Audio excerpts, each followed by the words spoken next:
আপনি বহুদিন থেকে ভাবতেছেন যে কিছু করব, আমাকে নিজেকে ইন্ডিপেন্ডেন্ট করব, নিজেকে সফল করব বা আমার নিজের কিছু করার প্রয়োজন। কিন্তু আপনার ইচ্ছাটা অত শক্তিশালী না। তাই আপনার ইচ্ছাটাকে শক্তিশালী করার কিভাবে আপনি শক্তিশালী করবেন সেটা আজকে আপনাদের সাথে আলোচনা করব। আসসালামু আলাইকুম, হ্যালো গাইস, আপনারা সবাই কেমন আছেন? আশা করছি আপনারা সবাই ভালো আছেন।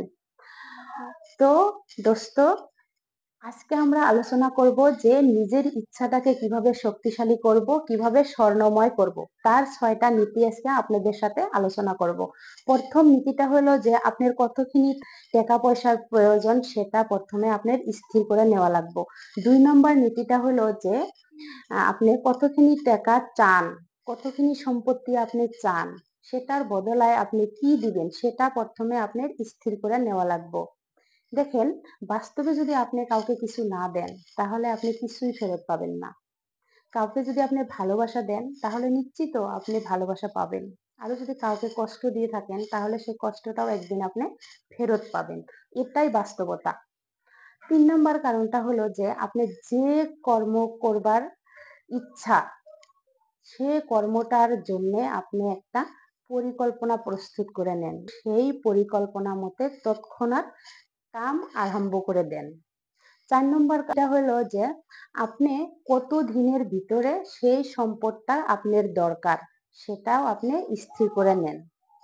5 নম্বর নীতিটা হলো যে আপনি কত সময়ের ভিতরে সেটা আপনার দরকার, আর সেটার বদলায় আপনি কি দিবেন সেটা একটা কাগজে শুদ্ধভাবে লিখে রেখে দেন কোনো বা জায়গায়। 6 নম্বর নীতিটা হলো যে ওই 5টা নীতি যে আমি বললাম, সে 5টা নীতি আপনি শোয়ার আগে 2 বার আর শোয়ার থেকে ওঠার পরে 2 বার, প্রতিদিন আপনি 5 বার 10 বার মনে করবেন, পড়বেন। আর মনের মধ্যে বিশ্বাস রাখবেন যে আমি সে সম্পদটা পেয়ে গেছি, সে সম্পদটা আমার হাতে এসে গেছে। এভাবেই আপনি নিজের কর্মটাকে চলাইয়া যাবেন আর এই নীতিটাকে আপনি মনে রাখবেন, প্রত্যেক দিন আপনি মনে করবেন। দেখেন, এই 6টা নীতি যদি আপনি ভালোভাবে বিশ্লেষণ করে বুঝা যে কাম আপনি কইরা আছেন সে কামটা যদি আপনি ভালোভাবে করেন আর এই নীতিটা যদি আপনি প্রত্যেক দিন মনে করেন তাহলে দেখবেন আপনার কামের মধ্যে ইচ্ছা জাগবো, 100% গ্যারান্টি।